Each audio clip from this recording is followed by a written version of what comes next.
Hi, I'm Dana Obleman, creator of the Sleep Sense program.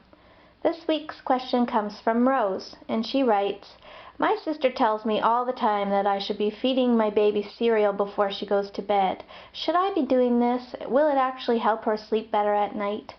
Well, that's a common question, Rose, and I hear it a lot from grandmothers, from strangers in the mall, even from pediatricians and doctors who say, well, try feeding solids before bed and that might help a baby sleep better, when really 9 times out of 10 it's just not going to.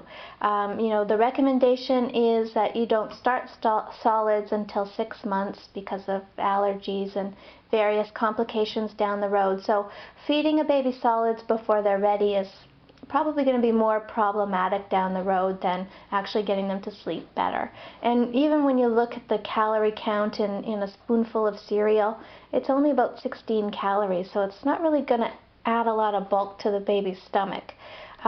What tends to be the issue, it's not so much the food, but it's the strategy for going to sleep. So a lot of babies, even 2-year-olds are waking up in the night and having a bottle and going back to sleep, and a lot of parents think, well, she might be hungry and she drinks a whole bottle, so she must be hungry. But what's happening there is really more just a habit than actual food needs.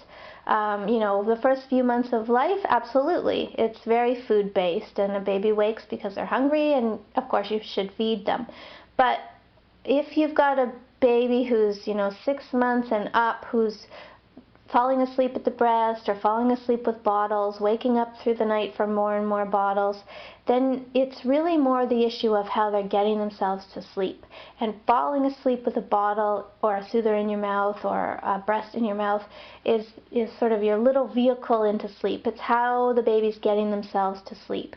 So every time they have a night waking, they want you to come back in and give them back that bottle or put them back at the breast for the strategy of going to sleep. So I would suggest that you work hard on teaching your child how to get herself to sleep that's independent of food.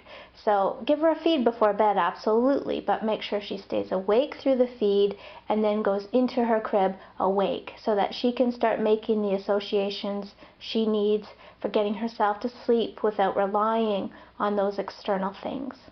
And then she'll sleep through the night, and it won't be about food. She won't be waking for bottles.